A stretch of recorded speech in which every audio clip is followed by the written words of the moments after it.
Students, and welcome back in our next video, and the chapter is the adventure of the three Garidabe. Sorry, the adventure of three Garidabe. So we are going to start from page number 40. Page number 40 से हम इसको start कर रहे हैं, and this is the last paragraph of this page. He had no kith or kin, or if he had, I never heard of it. Before it we have read that he told us about his business. उसने कहा था कि उसने real estate और गेहूं के व्यापार में इन wheat business he spend so much money and he earn so much money. उसने बहुत पैसा बिताया और उसने बहुत पैसा कमाया भी, उसने हमें बताया. ठीक है. और उसने जो नदी अर्केनास है उसके नज़दीक उसने बहुत सारी जो है उसने ज़मीन जो है वो खरीदी थी. उसमें कुछ उपजाऊ थी, कुछ बंजर थी, और अरेबिक ज़मीन भी थी, खनिजपूर्ण भी थी. तो वहाँ से मसलन वहाँ से बहुत सारा पैसा जो है वो कभी भी कमाया जा सकता है. तो हम उसके बारे में बात कर रहे थे. अब हम इसके बाद में आगे से स्टार्ट कर रहे हैं.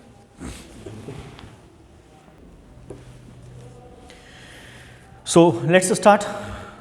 ही हैड नो किथ और किन. उसके कोई भी जो है वो नाते रिश्तेदार जो है वो नहीं थे. और इफ़ ही हैड, और उसके कुछ थे I never heard of it, और मैंने कभी उनके बारे में सुना भी नहीं था. But he took a kind of pride in the queerness of his name. परंतु वो अपने नाम की जो क्वियरनेस है, विचित्रता है, उसमें एक प्रकार का गर्व महसूस वो करता था. That was what brought us together. और यही वो चीज़ थी जो हमें एक साथ लेकर के आई, और इसी वजह से हम जो है एक साथ रहे. I was in the law of Topeka. मैं टोपिका में वकालत कर रहा था. और one day I had a visit from the old man. एक दिन मेरे पास में एक बूढ़ा व्यक्ति आया. And he was tickle to death to meet another man. And और वो क्या था कि एक बूढ़ा व्यक्ति मेरे पास में मिलने के लिए आया, और उस अपने नाम राशि वाले किसी अन्य व्यक्ति से मिलने के लिए वो क्या था, बेताब था. ठीक है. तो one day I had a visit from the old man. एक दिन एक बूढ़ा व्यक्ति मेरे पास में आया. एंड ही वॉज टिकल्ड का मतलब बेताब होना. ठीक है. To death to meet another. Tickle to death यानी कि बहुत अधिक बेताब होना. ठीक है. टू मीट अनदर मैन, एक दूसरे व्यक्ति से वो मिलना चाहता था. विद हिज ओन नेम, जो उसका अपना खुद का वैसा ही नाम था, एक ही नाम राशि के थे.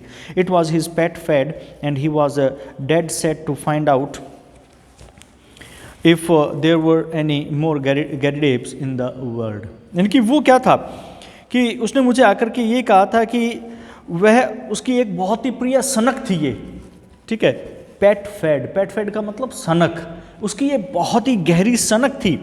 ठीक है. And he was dead set, और वो पूरी तरह से ये बेताब हो चुका था. उसने ये निर्णय कर लिया था कि to find out there were any more Garridebs, कि वो ये पता लगाना चाहता था कि संसार के अंदर और भी गैरिडेब्स हैं या नहीं हैं. फाइंड मी अनदर, उसने कहा, सेड ही, उसने कहा कि फाइंड मी अनदर, मेरे नाम के ही दूसरे मुझे ढूंढ करके बताओ. आई टोल्ड हिम, और मैंने उसे बताया, I was a busy man, कि मैं एक व्यस्त व्यक्ति था. And could not spend my life hiking round the world, और मैं अपनी जो जीवन है वो यहाँ से वहाँ घूमता हुआ इस संसार में नहीं बिता सकता. इन सर्च ऑफ गैरिडेब्स की तलाश के अंदर. Nonetheless, said he, उसने कहा नहीं, कुछ भी नहीं. कि उसने कहा कि नहीं, that is just what you will do if things pan out as I plan them. तो उसने कहा नहीं, इससे कम कुछ भी नहीं हो सकता. सेड, उसने कहा दैट इज जस्ट, और यही वो चीज़ है, व्हाट यू विल डू, जो तुम करोगे. उसने आकर के कहा कि चाहे कुछ भी हो जाए, कि फिर भी तुम आकर के यही करोगे मेरी योजना के अनुसार. ठीक है. कि उसने कहा कि तुम मेरी योजना के अनुसार तुम यही काम यहाँ पर आकर के करोगे, और जैसा कि मैंने योजना बनाई है अगर वो लागू हो जाती है तो तुम ऐसा ही करोगे. अर्थात उसने एक बात यही कही उसने कि फिर भी यदि मेरी योजना के अनुसार सब कुछ पाया तो उसके शब्द जो है वो सार्थक थे, बिल्कुल सही थे. ठीक है. I thought he was joking, मैंने सोचा कि वो शायद मजाक कर रहा था. But there was a powerful lot of meaning in the words, कि परंतु उसके शब्दों में बहुत ज़्यादा ताकत थी. As I was soon to discover, जैसा कि मुझे जल्दी ही पता चल गया. क्योंकि he dead within a year of saying, एक साल के अंदर अंदर उसकी मृत्यु हो गई जब उसने ये बात कही थी. Saying them, and he left A will behind him, और उसने अपने पीछे एक विल छोड़ करके गया. विल मतलब अपनी इच्छा के अनुसार की संपत्ति के बारे में वो छोड़ के गया कि मुझे किसको क्या पैसा देना है, कितना देना है, ठीक है। तो अपनी वसीयत जिसको बोलते हैं, वो अपनी वसीयत छोड़ कर गया। इट वाज द क्यूरियस्ट, ये एक बहुत ही विचित्र वसीयत थी, that has never been filled in the state of Kansas, जो कंसास राज्य के अंदर ऐसी विल कभी भी नहीं लिखी गई थी। His property was divided into 3 parts, उसकी जो प्रॉपर्टी है उसको 3 हिस्सों में बांट दिया गया। And I was to have one on condition that I found 2 Garridebs, और and I was to have one, और मैं भी उनमें से एक था, परंतु मुझे, उसने कहा कि संपत्ति के 3 हिस्से किए थे, था उनमें से एक हिस्सा मुझे मिलना था, और वो मुझे इस शर्त के ऊपर मिलना था कि मैं बाकी 2 और गैरिडेब्स को भी ढूंढूं, who would share the reminder, जो कि क्या करेंगे, जो बची हुई संपत्ति है उसमें वो साझेदार होंगे। इट्स $5 मिलियन, ये $5 मिलियन उनकी संपत्ति थी, जिसको प्रत्येक को मिलनी थी, for each if it is a cent. उसने कहा कि गैरिडेब जो है प्रत्येक के हिस्से में $5 लाख आते, किंतु हम उसे वो तभी हासिल कर सकते थे, हम 1 सेंट भी हमें तभी हासिल होता जब मैं दूसरे गैरिडेब्स को ढूंढ करके लाता। बट वी कांट ले ए फिंगर ऑन इट, परंतु हम उनकी 1 भी सेंट के ऊपर अपनी उंगली नहीं रख सकते थे, अनटिल, जब तक कि वी ऑल 3 स्टैंड इन ए रो, हम तीनों एक साथ एक कतार में खड़े नहीं हो जाते। It was so big a chance, ये एक बहुत बड़ा चांस था, मौका था, that I just let my legal practice slide.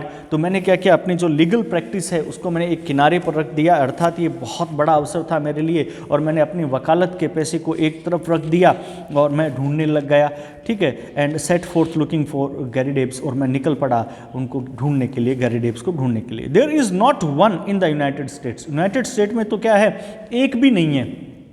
I went through it, मैं पूरा यूनाइटेड स्टेट के दौरान अंदर घूमा sir, with a fine toothed comb and never a Garrideb could I catch. उसने कहा कि मैं बहुत बारीकी से मैंने तलाश की, किंतु मुझे कोई भी जो है वो गैरिडेब वहाँ पर नहीं मिला, ठीक है। बारीकी से तलाश करना, मैंने बहुत ही बारीकी से तलाश की, परंतु मुझे कोई भी गैरिडेब वहाँ पर नहीं मिला इस यूनाइटेड स्टेट के अंदर। Then I tried the old country, तब मैंने पुराने कंट्री के अंदर, यानी कि जो है वो पुराने गांव देहात जो है वो वहाँ पर मैंने ट्राई किया, कोशिश किया। Sure enough there was the name in the London telephone directory, और मैं इस बार से भी श्योर था कि शायद लंदन टेलीफोन डायरेक्टरी के अंदर ये नाम मिल जाए। I went after him 2 days ago, मैं उसके पीछे 2 दिन पहले गया, and explain the whole matter to him, और फिर मैं जाकर के उसे मिला और मैंने सारा मामला उसे बता दिया। But he is a loan man, परंतु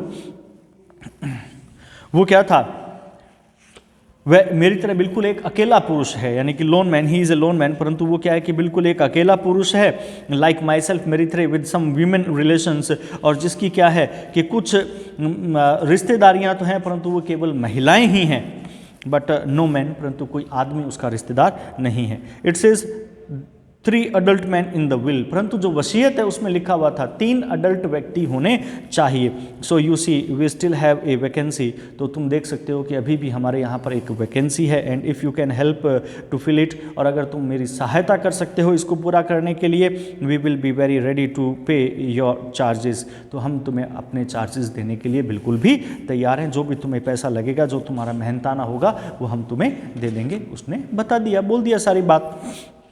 वेल वॉटसन सेड होम्स, यानी कि उसने होम्स को बता दिया कि हम 2 लोग हो गए हैं, तीसरा ढूंढ करके लाओ और उसको वसीयत देनी है। तो वेल वॉटसन ने, होम्स ने कहा ठीक है वॉटसन, विद ए स्माइल, एक मुस्कुराहट के साथ उसने कहा, I said it was rather whimsical did I not, मैंने कहा था तुम्हें कि ये एक बहुत ही सनकपूर्ण चीज़ होगी। विमिस्कल मतलब सनकपूर्ण, मैंने तुम्हें पहले ही कहा था ये एक बहुत ही सनकपूर्ण चीज़ होगी। डिड आई नॉट, क्या मैंने नहीं कहा था? आई शुड हैव थॉट, मुझे ऐसा ही सोचना चाहिए था। Sir that your obvious way, ये तुम्हारा एक बहुत ही अजीब सा तरीका है, was to advertise in the agony columns of the paper, कि तुम एक बहुत ही अजीब सा, उसने कहा कि ये तुम्हारा एक बहुत ही अजीब सा जो है वो एक तरीका है कि तुम्हारे पास, श्रीमान जी मैं समझता था कि आपके पास समाचार पत्रों के शोक संदेश अथवा खोया पाया वाले जो खाने होते हैं इसमें जो है वो प्रकाशित करवाने का रास्ता था, परंतु तुमने ऐसा नहीं किया। ठीक है, agony columns of the paper, agony columns of the paper मतलब जहाँ पे डेथ के लिए न्यूज़ आती है या खोया पाया के लिए न्यूज़ आती है, तो वहाँ पर करवाने के लिए। ठीक है, तो उसने यही कहा कि आप एक काम करो, उसमें निकलवा दो, तुम्हारे लिए बिल्कुल एक बेनिफिशियल जो है वो होगा। I have done that mister Holmes, no replied. तो उसने कहा मैंने ऐसा पहले कर दिया, ऐसा पहले कर दिया मैंने। तो मिस्टर होम्स जो है किंतु कोई जवाब नहीं आया। उसने कहा मिस्टर होम्स मैंने ऐसा पहले ही कर दिया, परंतु उसका कोई जवाब अब तक मेरे पास में नहीं आया है। ओके, तो आज इस वीडियो में हम इतना ही कर रहे हैं, नेक्स्ट हम कल वीडियो के अंदर करेंगे। Till then goodbye, thank you and have a nice day.